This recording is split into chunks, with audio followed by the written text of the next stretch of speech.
I'll say I knew her when. All right.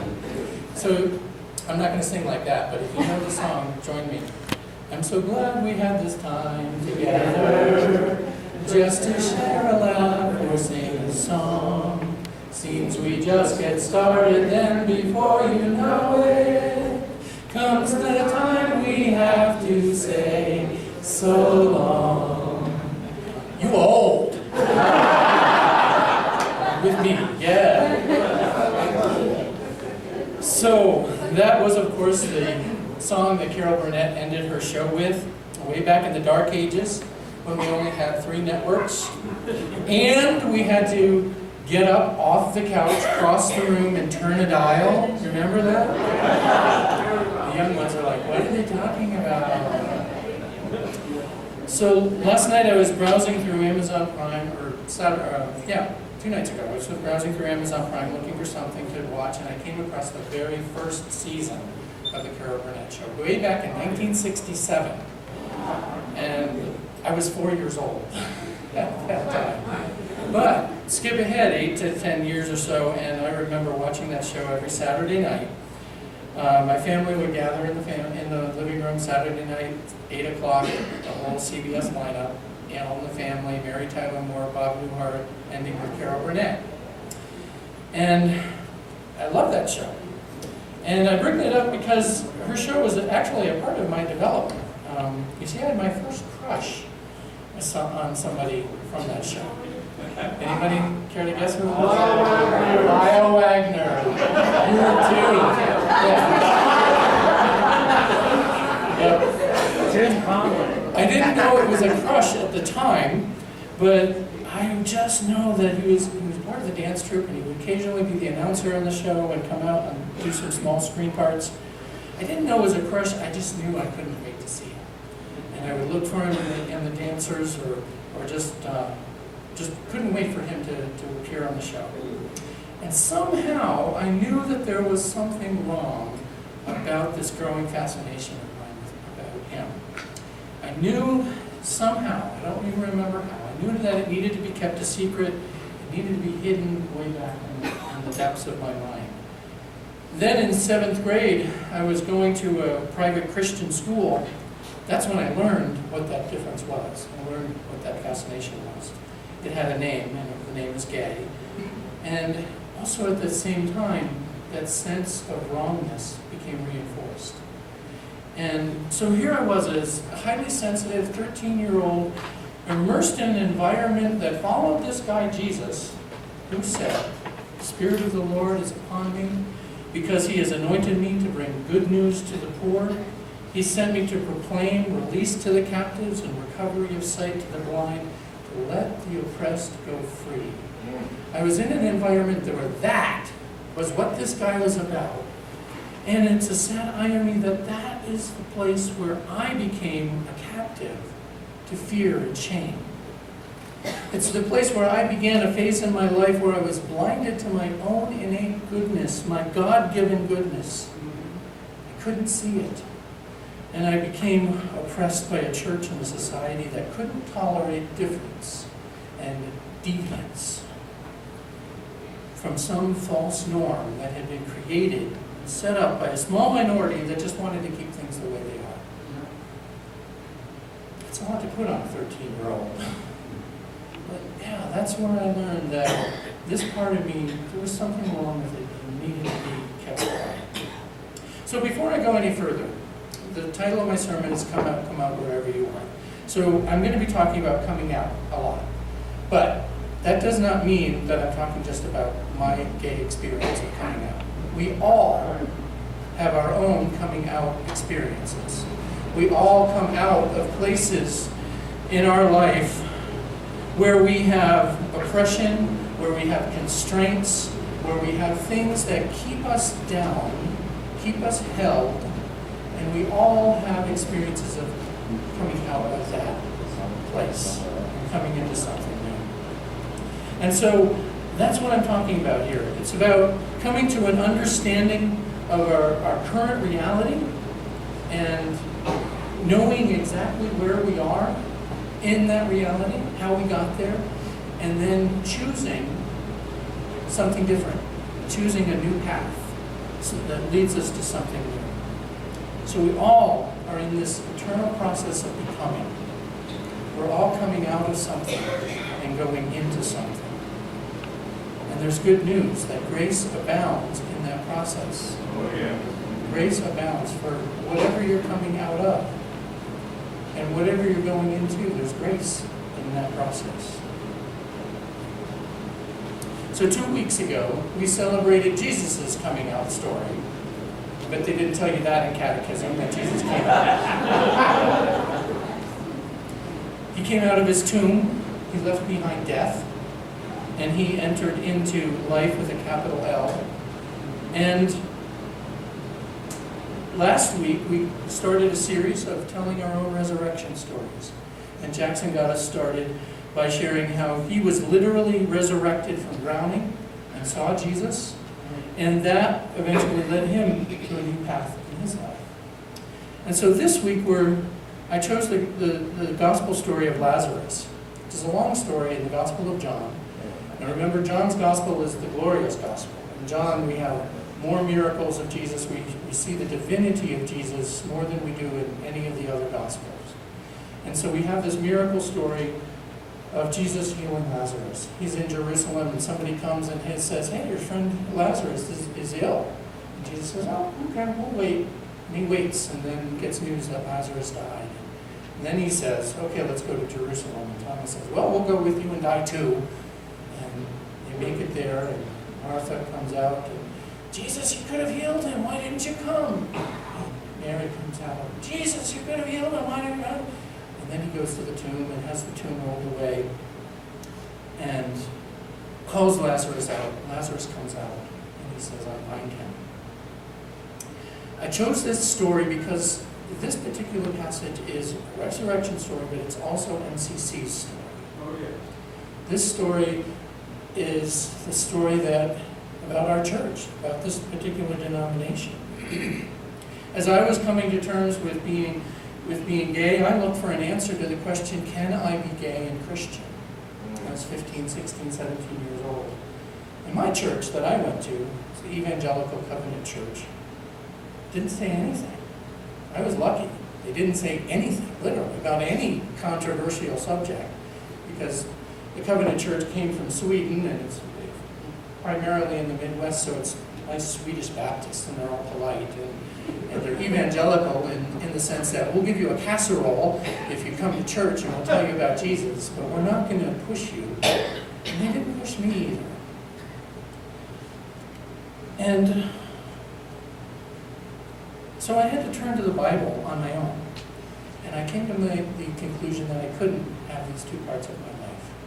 They were not compatible. I did learn that I couldn't change being gay, and so I concluded that I can't be a Christian. And so I left God behind. And I remember the night on Clearwater Beach when I turned my back to church and God, and I headed into a life of learning what it meant to be gay in the 80s. That's another story. Way other story. It's not going to be told up here. Skip ahead several years, and I was seeking something in my life, not sure what it was. Crystals and New Age philosophy and New Age books were feeding my little spirituality at the time, but there was still an emptiness, there was still something missing. And then a friend, a co-worker, and I came out to each other, and she invited me to this church called MCC. And I took her up on that invitation, and I was petrified going through the doors of MCC in Tampa for the first time. But Joan found me, and she started introducing me around. And one of the first men that I met, one of the first people that I met was a man named Herbie. Herbie came up to me, he grabbed me by the arm, and he just sashayed me around and said, "This is my new husband." "This is my new husband, his name is Paul." Now, I know, in this day and age, that wouldn't be appropriate. We'd have a little story if that happened here, but for me at that time, it was like, wow, this is home. This is what I've been looking for. And then the pastor preached, and she talked about her wife, and it was like, wow, these parts of me can fit together again. It was coming home.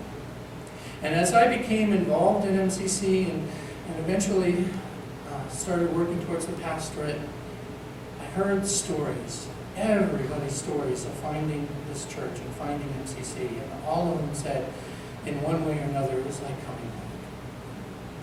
It was a resurrection place. It is a place that thousands and thousands of people have come to and found new life, capital N, capital L, new life, and have put their places back together.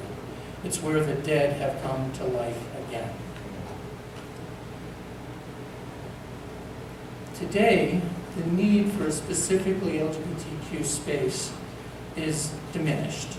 And MCC no longer plays the role that it once did. It used to be the only show on the block, but now it's not. But that's a good thing. That's a good thing. So MCC is in this place of being between who we were and who we're going to become. And so we're in this place not only as a denomination, we're in this place as a church, as this church. We're coming out. We're coming out in new ways. New ways. So this story of Lazarus is my story, it's our story, and there's just a few key points that I want to share about it with you. And first of all, there needs to be a motivation to come out. There needs to be a reason to push a person or push a group of people out of whatever is oppressing them. Lazarus was dead and buried and brought back to life, and there he is in the tomb. And being in the tomb had to become worse than risking what was on the other side. Staying where you are has to become worse than risking what you don't know and moving into that uncertainty. Closets or oppressive systems, they offer comfort. They're familiar. And they stay the same, and they can become known and comfortable to us. And we may say, hey, I don't want to go out there. I don't know what's going to happen to me if I move forward. But staying in place comes at a price. And so staying oppressed has to become worse than entering into the fear of the unknown. And it's only when we decide that we no longer want the safety and the security of the small place that we can take steps to move into the big place. And so Lazarus was in there, and he had to want to come out. So there needs to be a motivation. And second, there needs to be some help. There needs to be help from the outside. Jesus set that help in motion when he said, take away the stone. He called people to participate in what was happening with Lazarus. And so there was this group of people that were afraid, hey, it's going to stink, I don't want to do that. But somebody stepped forward and rolled away the stone. And there have been so many people in history that have followed Jesus in this demand that the stone be removed. So many people have taken that same step of calling us forward. Martin Luther King, there was a big one. A gaggle of drag queens and queers at the Stonewall Inn. Cesar Chavez, Gandhi, Desmond Tutu, Troy Perry. So many people, so many others that have called forth us to participate in the process of resurrecting someone else. So someone gives the command, but it takes the work of the onlookers to remove the impediments to freedom. And so that means we are the ones called today to remove the stone from somebody else's tomb, whatever that tomb might be. So how are we going to do that? How are we going to set people free? Because that's what Jesus came to do. Jesus came to set us free from sin. That's what we call it. Jesus came to set us free from ourselves. How are we going to set others free? That's the question that we face as MCC denomination. That's the question that we face as MCC Albuquerque. Lazarus gets up, He comes out of the grave, and he's all wrapped up in these linen cloths. He's all still constrained, and Jesus says, unbind him and let him go. And that's our job, to unbind people, to take those grave cloths off. That's what we have been doing for 50 years as a church, and that's what we're going to continue doing. That's who we are. We set people free. Who are we going to become? And how are we going to do that? I want to close with these words from Pete Buttigieg, who's the first openly gay candidate for president. And if that isn't just amazing, if that isn't a resurrection story, 5 years ago he could not get married, and today he's running for president, and he's a very, very viable candidate. And it's not because he's gay, it's just because he's really, really smart, and he knows what he's talking about. And he has some really good theology, too. So anyway, he said these words. They were on Facebook, and it was the day before the current issue of Time magazine came out. Has anybody seen the cover? Picture of him and his husband with these words, "First Family," underneath it. And so it's amazing that we as a country that 50 years ago would not even allow somebody like that to walk the streets openly, and now he's on the cover of Time and running. And so he was asked why he isn't angrier at the current state of affairs. And this is what he said. It was Dr. Martin Luther King who said, "Darkness cannot drive out darkness. Only light can do that." Being involved in politics in any way is an act of hope. Staying on your feet in a crowded venue and listening to someone running for office is an act of hope. And we are building a community that thinks all of this is worth it, not because we're naive, on the contrary, because we are so alive to the cost of not doing something. So we're a people that know that when you stay put and stay oppressed, it doesn't work. And so we have come out, in each one of us in our own way, because we know that doing nothing is not helpful. And so I challenge all of us, myself included, to keep that thought in the forefront of our minds, that not doing something about oppression, whatever form it takes, keeps things the way they are. And as a result, people remain trapped in a tomb and bound up.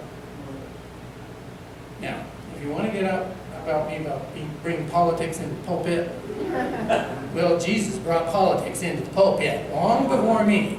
Jesus was a radical. He was a dangerous man. He brought people out of the tombs and he got killed for it.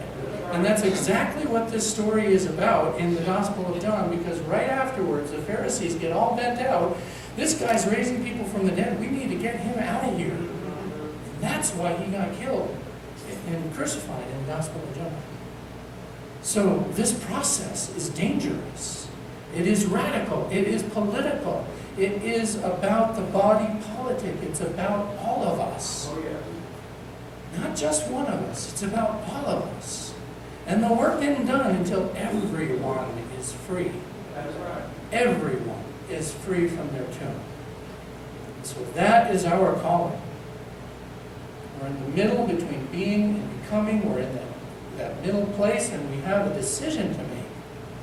Who are we going to follow? What are we going to do as we move forward? So, come out wherever you are, and set others free. Would you join me in prayer? Holy and loving God, we just thank you that you are a God that sets us free, that you do not intend for anyone to be bound and entombed. You call us to that freedom, to find and live in that innate God-given goodness that you put in us from the very first act of creation. You looked upon each step of the way and called it good, and we are a part of that goodness. Help us to not only set ourselves free, but to set others free. In the name of Jesus we pray. Amen. Amen.